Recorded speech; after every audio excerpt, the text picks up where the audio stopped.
তো good morning, আবার একটা নতুন ভিডিওতে সবাইকে স্বাগত। তো এটা হচ্ছে 1 টনের একটা ভোল্টেজের এসি, দেখতে পাচ্ছ। তো এসিটা চলছে, কম্প্রেসার চলছে, কিন্তু ঠান্ডা হচ্ছে না। আমি দেখিয়ে দিচ্ছি, এদিকে দেখতে পাচ্ছ কুলিং কয়েলে পাইপে কিন্তু কোনো পাইপ ঘামে না বা কোনো ঠান্ডার কোনো প্রবেশ দেখতে পাওয়া যাচ্ছে না। কারণ এসি চললে তো সামনে এই কুলিং কয়েলে পাইপগুলো ঘামবে, এগুলো সব জল দাঁড়িয়ে থাকবে, কিন্তু কোনো কিচ্ছু হচ্ছে না, অথচ কম্প্রেসার চলছে। তো এই এসিটাকে আজকে আমরা কিভাবে ঠিক করি, মানে কিভাবে এর প্রবলেমটাকে সলভ করি, সেটা প্রথম থেকে লাস্ট অবধি দেখবেন ভিডিওটা, তাহলে বুঝতে পারবেন যে এসিটা কীভাবে ঠিক করি। তো দেখতে পাচ্ছি আমাদের এসিটা চলছে। ফার্স্টে এসিটা আমরা বন্ধ করে নেব। এসিটা বন্ধ করে দাও, এসিটা বন্ধ করে দেবো। এবং দেখতে পাচ্ছ এটা কম্পিউটারে কম্প্রেসারের কোম্পানি সিল রয়েছে, তো সম্ভবত এসিটা কোথাও লিকেজ হয়ে গেছে, যার জন্য কিন্তু এসিটা ঠান্ডা হচ্ছে না। তো আমরা লিকেজ হয়েছে কি না এটাকে ভেঙে দিয়ে দেখে নিই। যদি গ্যাস থাকে তাহলে কিন্তু গ্যাস বেরোবে। তো দেখতে পাচ্ছ এটাকে আমরা ভেঙে দিয়েছি, তারপরে কিন্তু কোনো গ্যাস বেরোচ্ছে না, অর্থাৎ এর লিকেজ হয়েছে, আগেই গ্যাস কিন্তু বেরিয়ে গেছে। তো উইন্ডো এসি এবং স্প্লিট এসির মধ্যে অনেক তফাৎ থাকে। উইন্ডো এসি কাজ করা একটু আসান, যেহেতু উইন্ডোর আউট এবং ইনডোর আউটডোর একসাথেই থাকে। স্প্লিট এসির ইনডোর আউটডোর আলাদা থাকে, সেই জন্য স্প্লিট এসি একটু কাজ করতে একটু টাইম লাগে। তো আমরা এই যে চার্জিংয়ের মুখটা আছে, গ্যাস চার্জিংয়ের মুখটা, এটাকে আমরা কেটে একটা চার্জিং ভাল্ব লাগিয়ে নেব। চার্জিং ভাল্ব সেটাকে দিয়ে এটাকে আমরা ঝালাই করে নেব। আমাদের চার্জিং ভাল্ব দেখতে পাচ্ছ, এখানে একটা চার্জিংয়ের এক্সপেনশন লাগানো আছে। তো এইটা আমরা এর সাথে এইভাবে ঝালাই করে দেবো। পাইপ কাটার দিয়ে মুখটা একটু কেটে সমান করে নেব। দেখতে পাচ্ছ এটা পাইপ কাটার, এটা দিয়ে আমরা দেখতে পাচ্ছ আমরা চায়নার এই চার্জিং ভাল্বটা আমরা লাগিয়ে নিয়েছি এবং এর মধ্যে একটা স্পোক ঢুকিয়ে দিয়েছি, যাতে এটা ঝালাই করার সময় নিচের দিকে নেমে না যায়। তো আমরা এটাকে ঝালাই করে নিই।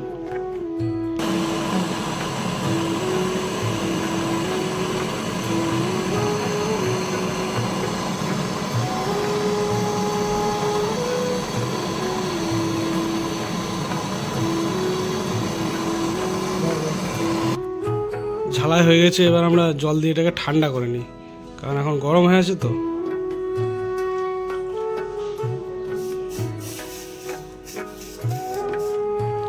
এটাকে আমরা ঠান্ডা করে নিয়ে এবার আমরা এর মধ্যে এয়ার প্রেসার দেব। নাইট্রোজেন দিলে ভালো হয়, কিন্তু নাইট্রোজেন যেহেতু আমাদের কাছে নেই, সেই জন্য আমরা এয়ার প্রেসার দেব। তো আমরা চার্জিংয়ের নিফিলটা লাগিয়ে নিচ্ছি।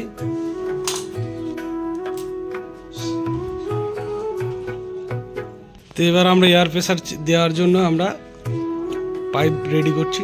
দেখতে পাচ্ছ এটা গ্যাস চার্জিং পাইপ। তো আমরা এই কম্প্রেসারের ভ্যাকুমটাকে ব্যবহার করছি। কম্প্রেসারের ভ্যাকুমের মধ্যে আমরা লাগিয়ে নিচ্ছি।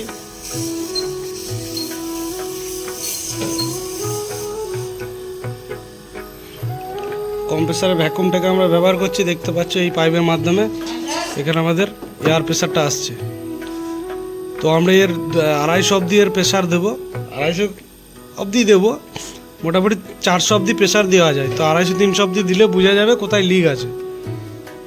তো আমরা 250 অবধি প্রেসার এর দেখতে পাচ্ছ যাচ্ছে এই পাইপের মাধ্যমে কম্প্রেসারে। তো এবার এই কুলিং কয়েল বা কন্ডেন্সার কয়েলের মধ্যে যেখানে লিক থাকলে সেটা আমরা কিন্তু এই শ্যাম্পু দেখতে পাচ্ছ, শ্যাম্পু ফেনা করে নিচ্ছি। এই শ্যাম্পু ফেনার মধ্যে আমরা সব পাইপে ঠেকিয়ে ঠেকিয়ে দেখবো কোন জায়গাটায় লিক আছে। তো প্রেসার দিলে তখন একটা আওয়াজ হবে। এই কম্প্রেসারটাকে যখন আমরা বন্ধ করে দেবো, এই কম্প্রেসারটাকে, তখন এর একটা আওয়াজ হবে, কোথাও গ্যাস বেরোলে অবশ্যই বুঝতে পারবো। তো আমরা তখন সেই জায়গাটাকে নির্ণয় করে সেই জায়গাটাকে ঝালাই করব। তো আমরা প্রথমে চেক করে নিচ্ছি। তো দেখতে পাচ্ছ আমরা প্রেসার দিয়েছি 250 থেকে একটু উপরে। তো আমাদের এই কোথাও একটা আওয়াজ হচ্ছে, এদিকে কোথাও একটা আওয়াজ হচ্ছে, তো আমরা ফ্যানা লাগিয়ে নিয়ে গিয়ে দেখে নেবো, শ্যাম্পু ফ্যানা লাগিয়ে।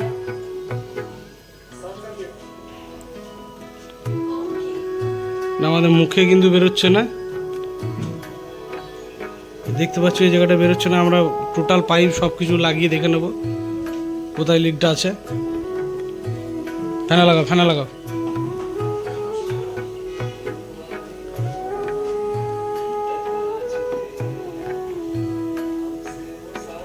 লিকটা কিন্তু এই জায়গায় আছে, দেখাচ্ছি তোমাদেরকে, দেখতে পাচ্ছ, ভালো করে লক্ষ্য করো। এই শ্যাম্পু ফেনা দিলেই কিন্তু এই জায়গাটা সাইড হয়ে বেরিয়ে চলে আসছে। এই দেখো, দেখতে পাচ্ছ, এই দেখো।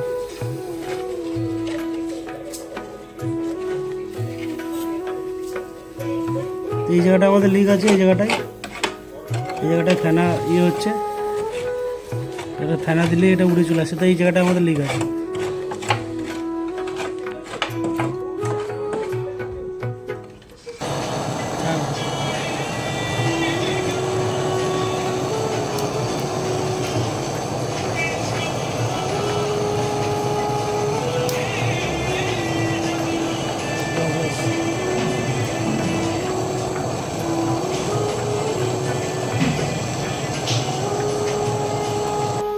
তো গাইজ আমাদের ঝালাই হয়ে গেছে, এবার আমরা আরেকবার প্রেসার দিয়ে দেখে নেব ওই জায়গাটায় ফ্যানা লাগিয়ে লিকেজ আছে কিনা।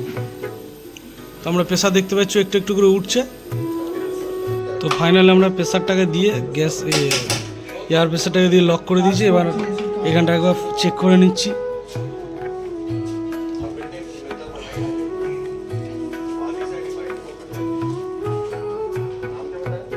দেখতে পাচ্ছ আর কিন্তু কোনো লিকেজ নেই, আর কিন্তু কোনো লিকেজ নেই। তো আর আমাদের যে প্রেসারটা, সে হাওয়াটা কিন্তু আর বেরোচ্ছে না, অর্থাৎ লিকেজ একদম ঠিক হয়ে গেছে।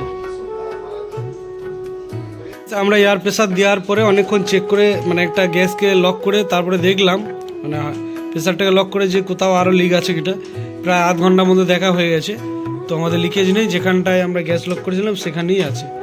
তো এবার আমরা এই মানে প্রেসারটাকে ছেড়ে দিয়ে ভ্যাকুম করব। মানে এতক্ষণ আমরা এর মধ্যে এই কম্প্রেসারের দ্বারা এর মধ্যে হাওয়া ঢোকাচ্ছিলাম, এবার হাওয়াটাকে বের করব, কারণ এইটা দিকে বেরোয়, এটা দিকে ঠেলে এবং এটা দিকে টানে। তো এই পাইপটা আমরা এখন কম্প্রেসারের এইটা দিয়ে লাগিয়ে দেবো। তো এই ভ্যাকুমটা করতে হবে মিনিমাম আধা ঘন্টা।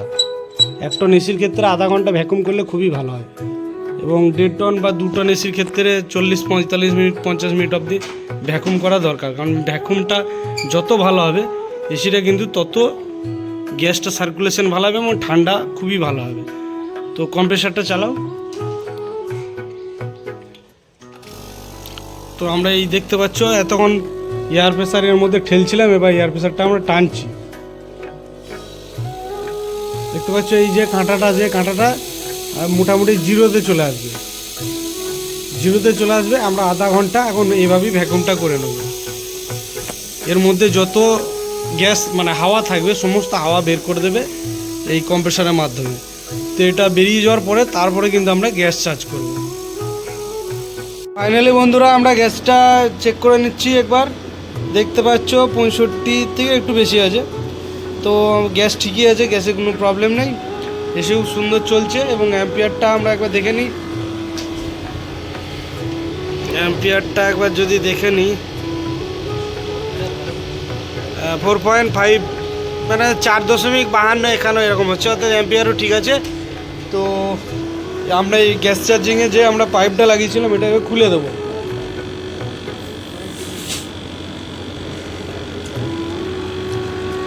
এটা খুলে দিয়ে এর মধ্যে আমরা একটু ফ্যানা লাগিয়ে দেখে নেবো যে গ্যাস বেরোচ্ছে কিনা।